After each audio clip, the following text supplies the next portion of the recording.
Welcome, this is my 2017 personal computer update video. I've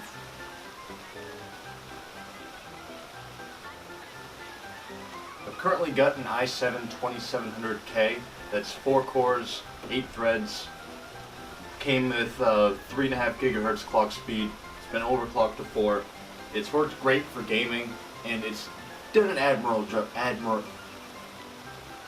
It's done great for gaming, and it's done a really good job as far as video editing and such, but it's really showing its age with streaming, trying to record while playing video games. It's really showed its age with streaming, trying to record while playing video games, things like that. So I'd like to update it, and I kind of just wanted an excuse to go to AMD and see what they've got.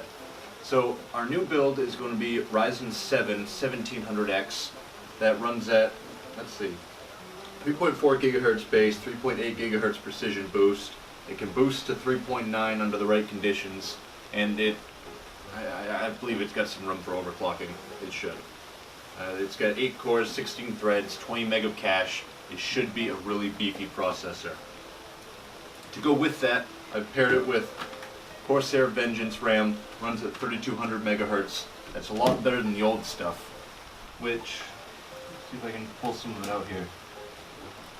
The old stuff I had was PNY Anarchy DDR3 RAM. I had 32 gig of it, but it only ran at 1866 megahertz. That's quite slow. I'm looking forward to this speed boost to see what it does for me. RAM, CPU. I'm keeping my Corsair CX750M power supply. It works good. It's a power supply. I don't know what more you could want. I've got my EVGA GTX 1080 superclocked. That's what I've had. It works great. I started out with a 1070 Founders Edition, and I had issues with the RAM and such.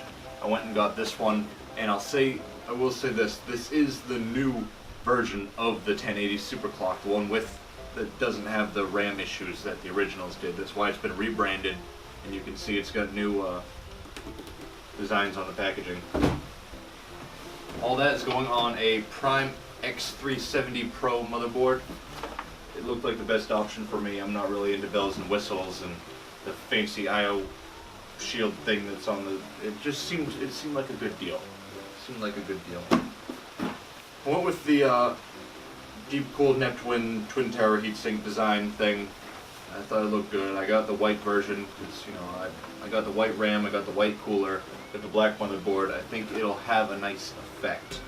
And just in case I got this cooler, because I figured hopefully one would have the AM4 mounting bracket. Neither of them did. I had to separately get the AM4 mounting bracket for this cooler, the Neptune. It's kind of a shame we're now in September of 2017 and these air coolers still are not coming with AM4 brackets. I looked all over. The Noctuas didn't have them. The Deep Cools didn't have them. I'm at a loss for words. The AIOs, it seemed like they did come with them, but I don't really want to play with water. I don't see the need to. I really don't see that outstanding need to play with water. I'm not going to immediately overclock this thing. It should do everything I need it to do. So let's come in close a little bit and we'll start building.